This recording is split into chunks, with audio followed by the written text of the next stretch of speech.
Good morning प्यारे बच्चों। तो कैसे हैं आप सब। मैं साहिल रावत, आपका इंग्लिश मेंटोर, स्वागत करता हूं आपका आज की क्लास में। तो चलते हैं बच्चों क्लास की तरफ। आज हम करने वाले हैं आपके राइटिंग पोर्शन का बहुत ही इंपॉर्टेंट टॉपिक और साथ ही साथ एक मार्क्स स्कोरिंग टॉपिक, ठीक है, जिसको कहते हैं हम नोटिस राइटिंग। ये आपके एग्जाम में बच्चों आ सकता है 5 मार्क का, ठीक है, 4 to 5 मार्क की इसकी वेटेज रहती है। बहुत ही सिंपल है, थोड़ा सा ध्यान से अगर आप फॉर्मेट समझ लेंगे, ठीक है, जो मैं बता रहा हूं उसको आप नोट डाउन कीजिए और जो समझा रहा हूं उसको ध्यान से समझिए। जिस तरह से इसका लैंग्वेज लिखनी है वो आप अगर माइंड में रख लेते हैं तो आप इसमें फुल मार्क्स स्कोर कर सकते हैं, ठीक है। तो बढ़ते हैं बच्चों टॉपिक की तरफ। सबसे पहले जान लेते हैं कि नोटिस वैसे होता क्या है। What is a notice? Notice क्या है? Notice is a formal means of communication. The purpose of a notice is to announce और display information to a specific group of people. ये एक फॉर्मल तरीका है कम्युनिकेट करने का, ठीक है। फॉर्मल तरीका यानी कि मान लीजिए एक एम्प्लॉय और बॉस के बीच में बात हो रही है, वो एक फॉर्मल तरीका होता है। एक स्टूडेंट और प्रिंसिपल के बीच में कम्युनिकेशन होना है तो वो फॉर्मल तरीका होता है। इन सबको बोलते हैं फॉर्मल तरीका। इनफॉर्मल होता है बच्चों वो कि आप अपने फादर से बात कर रहे हैं, आप अपनी मदर से, सिस्टर से, रिलेटिव से बात कर रहे हैं, दोस्त से बात कर रहे हैं, that is a casual way of talking या कैजुअल वे ऑफ या informal way of communication. But when you are talking in a formal environment, to your boss, to your colleagues, in an office or in school, uh, somewhere in an event, or you can say इस तरह की चीजें, ये सब किसके अंदर आ जाती हैं? फॉर्मल के अंदर आ जाती हैं, ठीक है। तो जब कभी भी आपको किसी स्पेसिफिक ग्रुप ऑफ पीपल को कोई इंफॉर्मेशन डिस्प्ले करनी है, कोई इंफॉर्मेशन बतानी है, तब वहां पे आप नोटिस का यूज करेंगे। Notices are generally meant to be pinned up on a specific display boards, whether in schools or in public places. Notice generally क्या किया जाता है? नोटिस को पिंड किया जाता है। और कहाँ पे पिंड किया जाता है? मतलब पिन से लगाया जाता है। कहाँ पे? उन डिस्प्ले बोर्ड्स को बोलते हैं नोटिस बोर्ड्स, ठीक है, स्कूल्स में और पब्लिक प्लेसेस में। हाँ, लेकिन वो बात अलग है कि गवर्नमेंट, सरकार जो नोटिस जारी करती है वो कहाँ पे आते हैं? वो हमें देखने को मिलते हैं न्यूज़पेपर्स में, ठीक है। वो डिस्प्ले बोर्ड्स पे नहीं होते, वो न्यूज़पेपर्स में हमें देखने को मिलते हैं। अब देखते हैं बच्चों सबसे इंपॉर्टेंट चीज, नोटिस का फॉर्मेट। Notice should be written in the following format, ये उसका होना चाहिए। सबसे पहले आ जाएगा आपका, सबसे ऊपर क्या आता है? Name of the organisation issuing the notice. उस संस्था का नाम, उस ऑर्गेनाइजेशन का नाम जो कि नोटिस जारी कर रही है, उसका नाम आएगा सबसे टॉप पे। उसके बाद आप बोल्ड लेटर्स में लिखेंगे NOTICE, नोटिस। उसी के लेफ्ट हैंड साइड में आपकी डेट होती है, ठीक है, और एक हेडिंग। उसके बाद होती है नीचे हेडिंग, अपने जो सब्जेक्ट है ना उसको इंट्रोड्यूस करने के लिए, ठीक है। जैसे मान लीजिए कोई चैप्टर होता है, आप चैप्टर पढ़ते हैं तो सबसे ऊपर चैप्टर के ऊपर हेडिंग लिखी रहती है ना, जिससे हमें वो हेडिंग देख के ही बहुत ज्यादा अंदाजा लग जाता है कि हम क्या पढ़ने वाले हैं। उस चैप्टर के बारे में थोड़ा बहुत आइडिया लगता है, वो हेडिंग देख के लगता है। जैसे मान लो ये आपकी स्लाइड थी, तो यहाँ मैंने हेडिंग दे रखी है ना, नोटिस राइटिंग। तो बच्चों ने मेरे कहने से पहले ही देख लिया होगा कि नोटिस राइटिंग है, तो सर आज की क्लास में क्या पढ़ाने वाले हैं? नोटिस राइटिंग पढ़ाने वाले हैं, ठीक है। डेट हो गई, डेट मेंशन कर दी कि किस दिन आप नोटिस को लगा रहे हैं, उस टाइम की डेट, उस दिन की डेट। फिर आता है उसके बाद बॉडी ऑफ द नोटिस। अब उस नोटिस में आप क्या क्या चीजें लिखने वाले हैं, क्या क्या इन्फॉर्मेशन आप नोटिस के अंदर डालने वाले हैं, वो सारी चीजें आ जाएंगी। और लास्ट में जिस जो जो व्यक्ति इस नोटिस को लिख रहा है उसका सिग्नेचर, उसका name in block letters. Block letters यानी कि बड़े बड़े अक्षरों में, ठीक है। जैसे मान लीजिए मेरा सिग्नेचर कुछ है, ऐसा कुछ करके ये मेरा सिग्नेचर है, ठीक है। मैंने सिग्नेचर लिखा, उसके बाद में अपना नेम भी लिखूंगा प्रॉपर ब्लॉक लेटर्स में, SAHIL, साहिल रावत। क्लियर है? एंड डेजिग्नेशन, और लास्ट में अपनी डेजिग्नेशन भी दूंगा कि मैं किस डेजिग्नेशन से लिख रहा हूं। मान लीजिए मैं आपके स्कूल का हेड बॉय हूं, ठीक है, आपके स्कूल का हेड बॉय हूं, तो मैं ये लिख रहा हूं, तो मैं लिख दूंगा हेड बॉय। क्लियर है? ये होगी मेरी designation. This much is clear students, is there any doubt? यहां तक किसी को कोई डाउट नहीं होना चाहिए, ठीक है। सिंपल चीजें हैं यहाँ पे अभी, ठीक है। अब आ जाइए फॉर्मेट आपने देख लिया। अब देखते हैं प्रॉपर नोटिस कैसा होता है। देख लीजिए जो हमने डिस्कस की थी ना वो चीजें, सबसे ऊपर आ गया आपका नेम ऑफ द ऑर्गेनाइजेशन आ गया, ठीक है, या फिर ऑफिस इशूइंग द नोटिस, जो ऑफिस उसको या ऑर्गेनाइजेशन का नाम या फिर ऑफिस का नाम जो कि उस नोटिस को इशू कर रहा है यानी कि जारी कर रहा है, ठीक है। फिर आप लिखेंगे नोटिस, NOTICE। यहाँ पे आपकी रहेगी लेफ्ट हैंड साइड में डेट रहेगी आपकी, ठीक है। उसके नीचे आप एक हेडिंग देंगे और उसके बाद आपका बॉडी ऑफ लेटर या फिर बॉडी ऑफ नोटिस कह सकते हैं इसको, लेटर नहीं रहेगा, बॉडी ऑफ नोटिस, ठीक है। और जब आप बॉडी लिख देंगे कम से कम 2-3 लाइंस में, उसके बाद आता है आपका signature, then name, then designation. और सबसे इंपॉर्टेंट चीज, जो कुछ भी आपने लिखा उसको आप बंद करेंगे एक बक्से के अंदर। You have to close this within a box. Box बनाना है, उसके भी मार्क्स होते हैं बॉक्स के, ठीक है। अब कुछ पॉइंट्स हैं जो आपको याद रखने हैं नोटिस लिखते वक्त, ठीक है। ये पॉइंट्स अगर आपको याद रहेंगे तो they will be helpful to in writing a better notice, ठीक है। पहला पॉइंट है, a well written notice must inform the readers about 5 Ws। एक अच्छा नोटिस वो होता है जो रीडर्स को 5 Ws के बारे में बता रहा हो। अब वो 5 Ws क्या है देख लेते हैं, ठीक है। दोस 5 Ws आर, सबसे पहला आपको ये बताना है what is going to happen, क्या होने जा रहा है, ठीक है, यानी कि that is the event. Event के बारे में आपको बताना है कि क्या इवेंट होने वाला है, ठीक है, सबसे पहला बात। दूसरा है where it will take place, कि वो इवेंट है वो कहां होने वाला है, तो जगह बतानी, एक तरह से आप कह सकते हैं वेन्यू बताना है, ठीक है, किस जगह पे होने वाला है event. When it will take place, that is date and time, date और टाइम बतानी है, ठीक है, कि कब होने वाला है।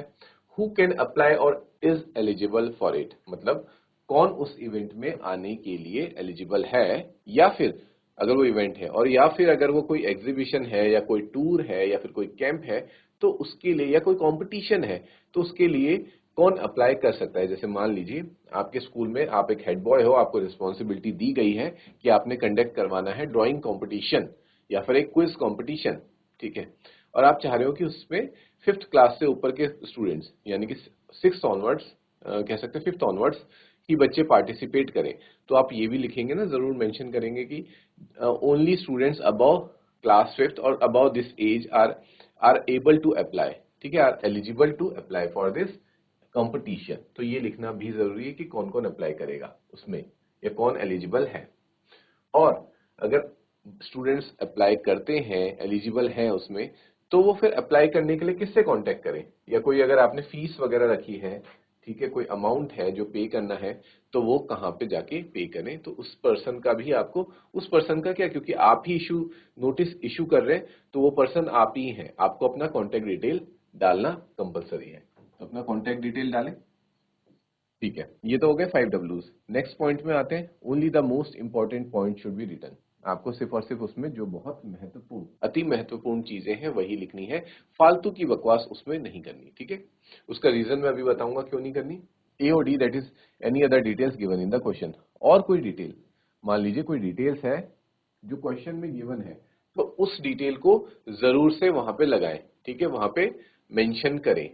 ये नहीं है कि मान लीजिए आपने एक क्विज कंपटीशन कंडक्ट करवाना है, लेकिन अगर कुछ एक्स्ट्रा इन्फॉर्मेशंस हैं जो कि आपको जो क्वेश्चन मिलेगा वहां पे दे रखी होंगी और आप उनको मेंशन ही नहीं करते अपने नोटिस में, ठीक है, क्वेश्चन में गिवन है लेकिन आपने मेंशन नहीं करी, तो वहां पे भी आपका मार्क्स कट होगा। तो जितनी भी इंफॉर्मेशन आपको क्वेश्चन में गिवन है वो आपको सबकी सब फिट करनी है अपने नोटिस के अंदर। क्लियर है बच्चों। One is to add any relevant information not included in the question। आप अगर आपको जरूरत महसूस होती है तो आप कोई रेलिवेंट पॉइंट जो बहुत ज्यादा इंपॉर्टेंट है लेकिन क्वेश्चन में नहीं गिवन वो पॉइंट, ठीक है, क्वेश्चन में मेंशन नहीं करा, लेकिन आपको लगता है कि इसके बिना जो मेरा नोटिस है वो थोड़ा सा अधूरा रह रहा है, या फिर ये कि बहुत इंपॉर्टेंट डिटेल है जो मुझे डालना जरूरी है, तो आप उसे मेंशन कर सकते हैं, लेकिन only when it is very important. जैसे यहाँ लिखा है only when it is relevant, डालने लायक है, पुट करने लायक है, तभी। ऐसे नहीं कि अपनी मनमर्जी से कुछ भी फालतू की इंफॉर्मेशन भी आप वहां डाल रहे हैं, तो वो आपके लिए गलत हो जाएगी। The sentences should be short and grammatically accurate. Sentences बहुत बड़े नहीं लिखने, छोटे छोटे सेंटेंस में अपने बात को खत्म करना है, ठीक है। और कैसा होना चाहिए वो सेंटेंस आपका ग्रामेटिकली एक्यूरेट होना चाहिए, मतलब उसमें ग्रामर की कोई मिस्टेक नहीं होनी चाहिए। इतना क्लियर है? ये पॉइंट्स क्लियर है आपको? Is this much clear?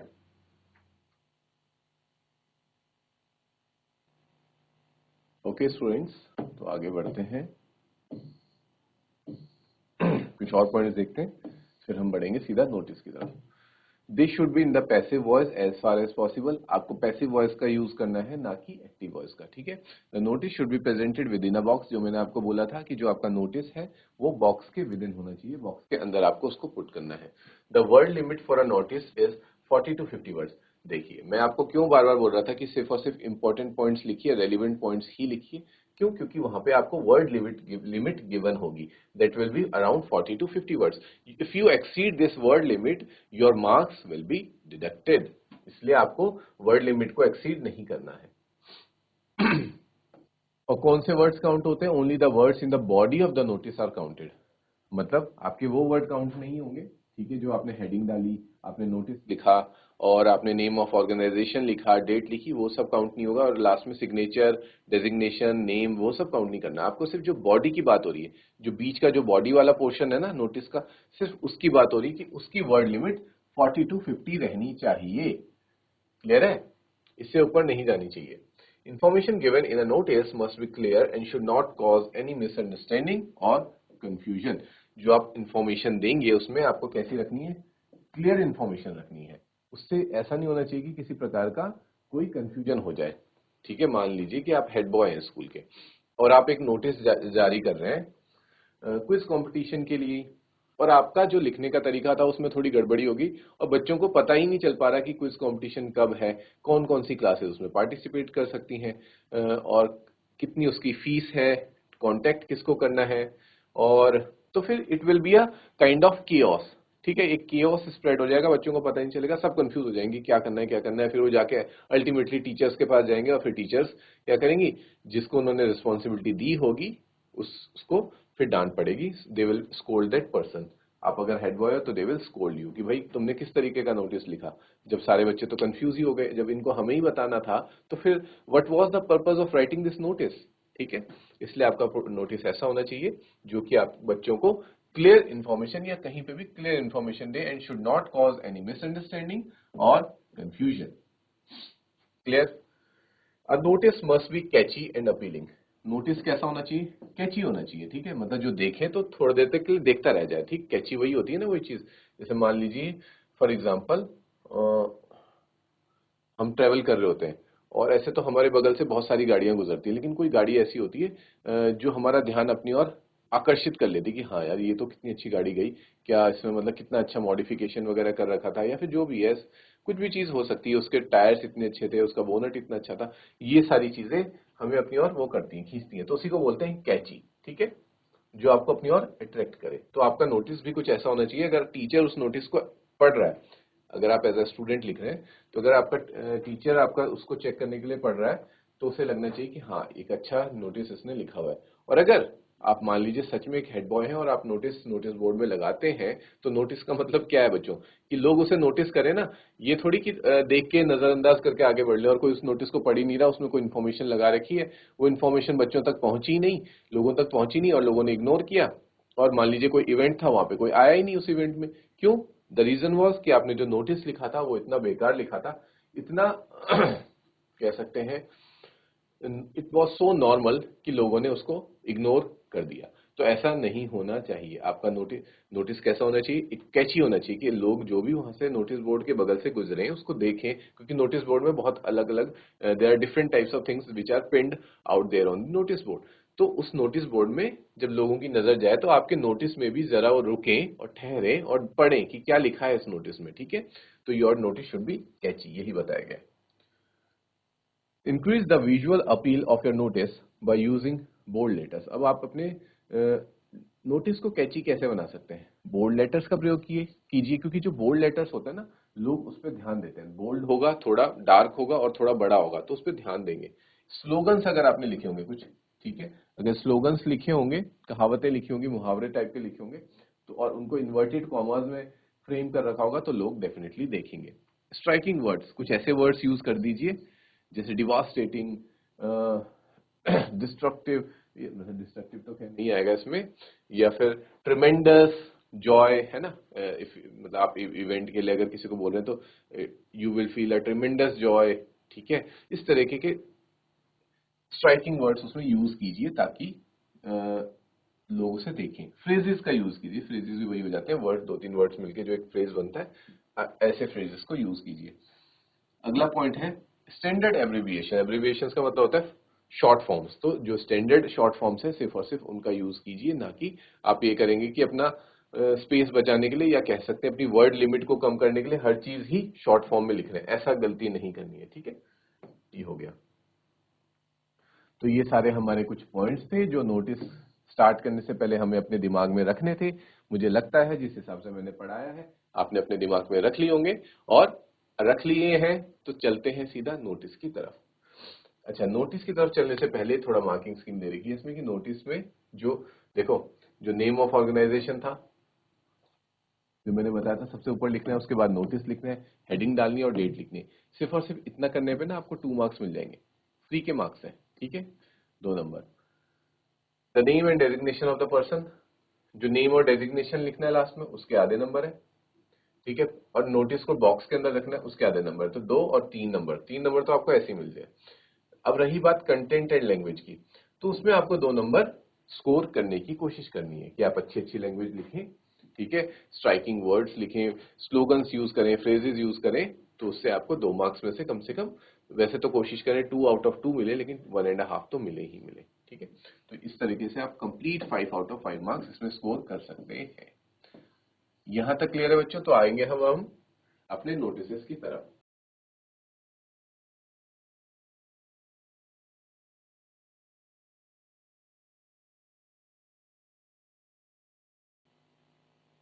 ठीक है स्टूडेंट्स, देखिए यहाँ पे ये आपका नोटिस है, ये है किसका? कोई मीटिंग के लिए, ठीक है, कोई मीटिंग कंडक्ट करनी है उसके लिए आपको नोटिस लगाना है। और मीटिंग्स कहाँ होती हैं? बेसिकली वैसे तो ऑफिसेज में होती हैं, लेकिन मान लीजिए स्कूल में भी मीटिंग हो सकती है। कब? अगर आप स्कूल के हेड बॉय हैं, ठीक है, या फिर स्कूल के प्रेसिडेंट हैं, और आपको कोई शो कंडक्ट करवाना है, कोई फंक्शन कंडक्ट करवाना है जहाँ पे, और वो भी कैसा है, स्पोर्ट्स फंक्शन है, ठीक है। और तो आप चाहेंगे कि स्पोर्ट्स डिपार्टमेंट की जितने भी हेड हैं, ठीक है, जो क्रिकेट का हेड है, बैडमिंटन का है, मार्शल आर्ट्स का है, योगा के हैं, सभी को आप बुलाएं और उनके साथ डिस्कशन करें, तो वो भी एक मीटिंग हो सकती है, ठीक है। तो उसके लिए भी नोटिस लगाया जा सकता है। तो उसका फॉर्मेट सेम वही रहेगा। सबसे पहले आप, ये वो चीज यहाँ मेंशन नहीं है लेकिन उसको अपने दिमाग में रखना, नेम ऑफ ऑर्गेनाइजेशन, जो आपका स्कूल होगा उसका नाम आएगा सबसे पहले, फिर उसके नीचे आप नोटिस लिखेंगे, ठीक है। उसके बाद है हेडिंग, हेडिंग में आप मीटिंग लिखेंगे, ठीक है, थर्ड पॉइंट है। और यहाँ लेफ्ट साइड आपकी डेट होगी, और ये मीटिंग कब है आप ये बताएंगे, ठीक है। और किस जगह पे आप मीटिंग कर रहे हैं, मीटिंग करने का एजेंडा क्या है, ठीक है, वो एजेंडा लिख देंगे कि स्पोर्ट्स फंक्शन। पर्पस, पर्पस क्या है, उस मीटिंग का कोई पर्पस भी तो होगा। जैसे मान लीजिए आपको लग रहा है कि आपका पर्पस ये है कि स्पोर्ट्स फंक्शन होना है, तो यू नीड स्पोर्ट्स किट, तो आप सभी अलग अलग डिपार्टमेंट या अलग अलग स्पोर्ट्स के हेड से पूछना चाहते हैं कि कौन कौन सी किट मंगानी है, क्या क्या चीजें हमारे पास अवेलेबल नहीं है जो रिक्वायर्ड है, जो हमें मंगाने की जरूरत है, ठीक है, तो वो आप मंगा सकते हैं। तो वो लिख सकते हैं कि रिक्वायरमेंट ऑफ, जैसे मैं आपको लिख के बताता हूँ पूरा कंप्लीट यहाँ पे, ये आपने लिख दिया। मान लीजिए आपका स्कूल है XYZ स्कूल, ले लेते हैं XYZ स्कूल। उसके बाद आपने लिख दिया नीचे नोटिस, ठीक है, उसके बाद आपने लिख दिया मीटिंग, ठीक है। यहाँ पे फिर अब आ जाएगी आपकी डेट,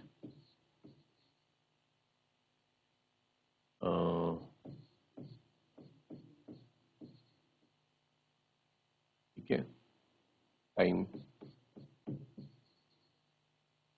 मान लीजिए आप मीटिंग कब करेंगे, स्कूल के वक्त तो मीटिंग कर नहीं सकते, या तो स्कूल स्टार्ट होने से पहले मीटिंग करेंगे या स्कूल एंड होने के बाद। तो 2:30 PM ले लेते हैं, चलो 2:30 PM पे आप लोग मीटिंग करेंगे। एजेंडा,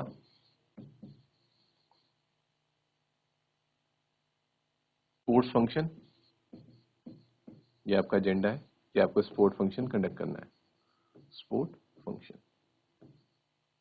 पर्पस, पर्पज में आप लिखेंगे फिर requirement of sports kit, requirement, और शॉर्ट में लिखना है, मतलब पूरा डिटेल नहीं लिखने लग जाना कि requirement of sports kit of different sports and all the teachers should give, मतलब should give the detail about it. इतना सब नहीं लिखना आपको, सिर्फ आपको शॉर्ट में लिखना है कि requirement of sports kit.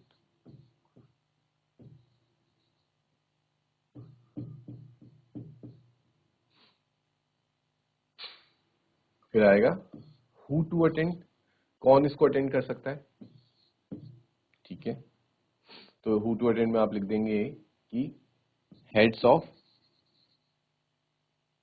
All the sports, all the sports या ऑल द गेम्स, सिर्फ वही इसको अटेंड करेंगे। कॉन्टेक्ट एड्रेस अपना दे दीजिए, मान लीजिए आप कुछ भी अपना एड्रेस में, मतलब एक्चुअली अपना एड्रेस नहीं देना घर का, आपको क्या देना है, अपनी डिटेल लेनी है। तो अपना कुछ भी नंबर आप ऐसे करके अपना नंबर यहाँ पे दे दीजिएगा जिसको भी आपको आपसे कांटेक्ट करनी होगी।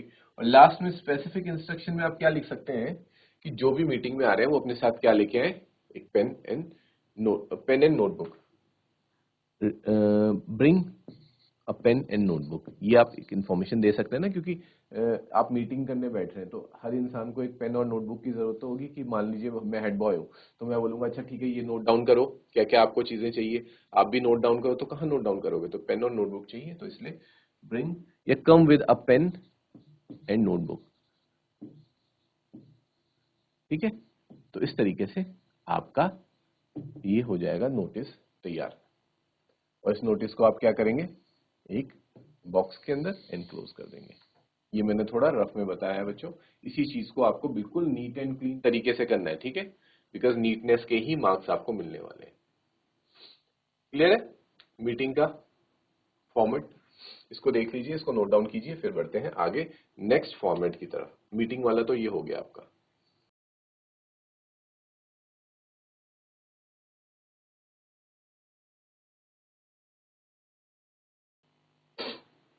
Is this much clear to you students, note down कर लिया, तो आगे बढ़ते हैं, ठीक है। अगला आता है हमारा notice lost and found notice, ठीक है। Lost and found notice, lost and found notice कब लिखा जाता है, पहले तो ये समझ लीजिए। लॉस्ट एंड फाउंड नोटिस तब लिखा जाता है, मान लीजिए मैं आपको, क्योंकि बिकॉज यू आर स्टूडेंट्स, तो मैं आपको स्टूडेंट्स पॉइंट ऑफ व्यू से ही बताऊंगा, ठीक है। आप स्टूडेंट हैं, आपकी कोई चीज, मान लीजिए आपका कोई पेंसिल बॉक्स है या फिर आपकी कोई वॉच है जो स्कूल में खो गई है, तो आप एक नोटिस लगाएंगे कि मेरी ये वॉच खो गई है, इसके लिए आप नोटिस लगाएंगे। या फिर मान लीजिए कि आपको कोई, आप प्लेग्राउंड में खेल रहे हैं और आपको कोई किसी की वॉच मिली है या फिर किसी का कोई पेंसिल बॉक्स, लंच बॉक्स मिला है या फिर एनी अदर वैल्यूएबल थिंग आपको मिली है, वो किसी स्टूडेंट की हो सकती है, तो भी आप नोटिस लगा सकते हैं, ठीक है। तो आई होप बच्चों आज आज की क्लास में हमने जितना डिस्कस किया वो आपने समझा होगा, नोटिस को ध्यान से समझा होगा, नोटिस क्या होता है, कैसे लिखा जाता है, क्यों लिखा जाता है नोटिस, नोटिस लिखने के वेरियस पॉइंट्स, कैसे क्या क्या चीजें ध्यान में रखनी है नोटिस लिखते वक्त, ये समझ लिया होगा, फॉर्मेट समझ लिया होगा। और उसी सीरीज में हमने सबसे पहला फॉर्मेट, पहला नोटिस भी देख लिया जो कि मीटिंग बेस्ड नोटिस है हमारा, ठीक है। अगर आपको मीटिंग कंडक्ट करवानी है उसके लिए नोटिस लगाना है तो वो भी आपने समझ लिया होगा। फिर हम थे अपना लॉस्ट एंड फाउंड वाले में, इसको हम कंटिन्यू करेंगे नेक्स्ट क्लास में। यहां तक आप रिवाइज करके रखेंगे। टिल देन टेक केयर बच्चों, have a good day, thank you.